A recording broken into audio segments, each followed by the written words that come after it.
आज हम बात करने वाले हैं एक ऐसे इंसिडेंट पर जो 9 अगस्त 2024 को हुआ। 19 साल की एक लड़की मनीषा भानुशाली जिसने अपनी जान गंवा दी एक रोड एक्सीडेंट में। ये road accident Vapi Silvassa highway पर हुआ जो NH 48 से कनेक्ट होता है। इस एक्सीडेंट के जिम्मेदार हैं उस गांव की नगर पालिका और कुछ करप्ट सिविल सर्वेंट्स जिन्होंने रोड की मेंटेनेंस और रिपेयरिंग पर लापरवाही बरती और घूसखोरी की। हमारे पास से बहुत से केसेस आते हैं जिसमें से ये केस सिर्फ एक सिस्टम फेलियर नहीं बल्कि एक ह्यूमन ट्रेजेडी भी है। जी हाँ, मैं बात कर रहा हूँ हमारे इंडियन रोड्स जो कभी ढंग से बनते ही नहीं। सभी को लगता है कि रोड बनाना काफी सिंपल काम है। गवर्नमेंट बजट देती है, कॉन्ट्रैक्टर काम करता है, मटेरियल मंगाया जाता है, लेकिन क्या ये सच में इतना सिंपल काम है?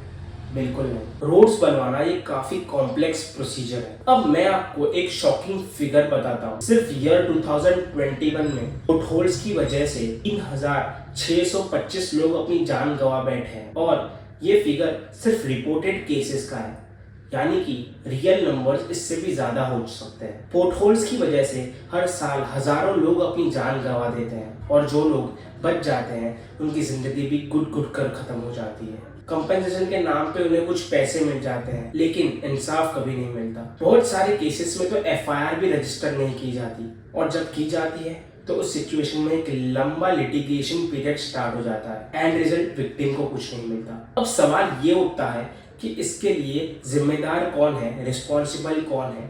तो इस सवाल का जवाब हमें केरला हाई कोर्ट के एक जजमेंट से मिलेगा। Poly Vadakkan versus corporation of Cochin के इस केस में केरला हाई कोर्ट ने ये कहा है कि अगर पॉट होल्स की वजह से रोड एक्सीडेंट होते हैं तो उसके लिए आंसरेबल होंगे उस डिस्ट्रिक्ट के कलेक्टर, यानी कि डिस्ट्रिक्ट कलेक्टर आंसरेबल होंगे उस इंसिडेंट के लिए। ये जजमेंट एक वेकअप कॉल होना चाहिए उन सारी अथॉरिटीज के लिए, क्योंकि जब तक जिम्मेदारियां बटेंगी नहीं तब तक ये प्रॉब्लम कभी सॉल्व नहीं हो पाएगी। इसके अलावा सुप्रीम कोर्ट ने भी पॉटहोल्स रिलेटेड रोड एक्सीडेंट वाले केसेस में सिग्निफिकेंट स्टांस लिया है। Municipal corporation of Delhi versus Uphaar tragedy victims association 2011। Supreme court ने ये ऑब्जर्व किया कि अगर कोई पब्लिक अथॉरिटी की वजह से कोई रोड कंडीशन खराब होती है या एक्सीडेंट होता है तो उस सिचुएशन में अथॉरिटी डायरेक्टली रिस्पॉन्सिबल होगी उस